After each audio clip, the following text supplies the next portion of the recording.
What's up, YouTube? I'm here to talk about something regarding dreads, obviously, that I wasn't able to quite find on YouTube, at least, within the 4 or 5 months of research that I was doing regarding on basically how to dreadlock, how to maintain your dreadlocks, how to crochet them, or I use this latch hook, but same thing, I guess.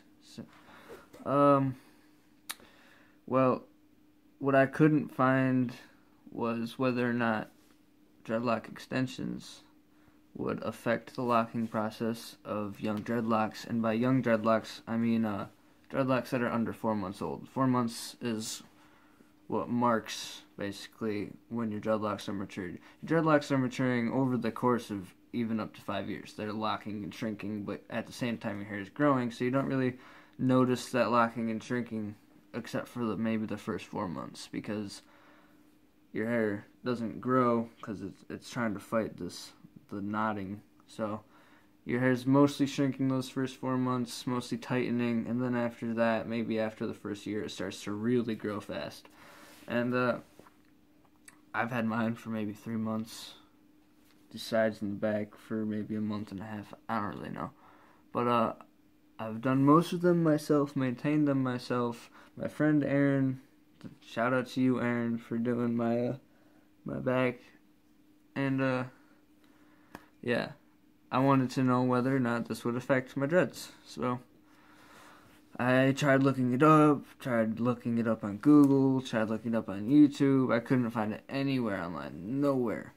And so I decided I need to do it myself, because I went and tried it just to see how it would work.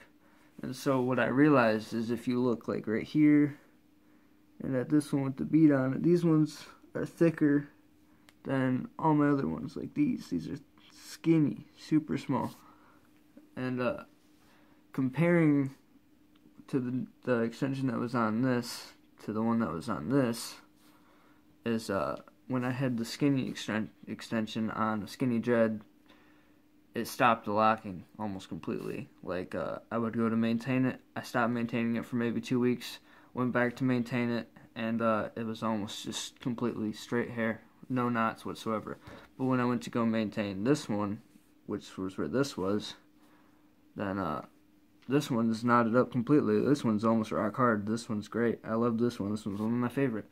So basically what I'm trying to say is, if you want longer dreads without waiting, so you're going to go put extensions in, either make sure your dreads are matured, so they're already used to the knotting process, and they can take the weight of a dread extension, because when you get your hair wet, these extensions will pull down unless you're sewing them in, and that pulls all the knots down, loosens them up, depending on how much of the extension is actually adapting into your dread. Like, if this was your dread and this was the extension and you're crocheting it in, it's going to do that. But when you shower, it's going to pull it down and leave all that looseness. So if you're going to go put that extensions in, you want longer dreads, which I understand because I was there, I wanted them. Make sure your dreads are thick or matured. Either one helps. You can do it on these little skinny ones if you have them, but it is harder. Another thing is, make sure you have human hair extensions, because these won't weight down your hair nearly as much as these. These are basically plastic. I hated these. These were garbage. I absolutely despised these. Just absolute trash. In the long run, I realized in my dread journey, I wanted them to be my real hair. Because my friend, he's got his dreads that I did for him. That's all his real hair. He loves them. I love them.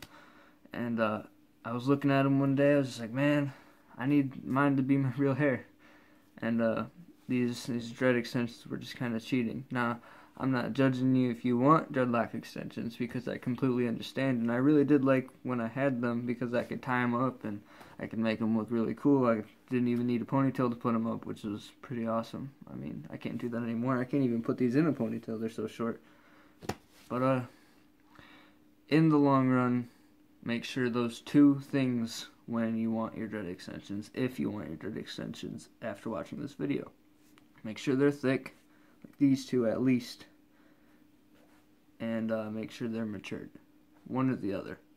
If they're matured, go for it. If they're thick, go for it. If they're skinny and they're still young, let them do their thing for a little bit longer. You gotta be patient. One thing about nowadays is we live in such a fast society. We don't really want to wait.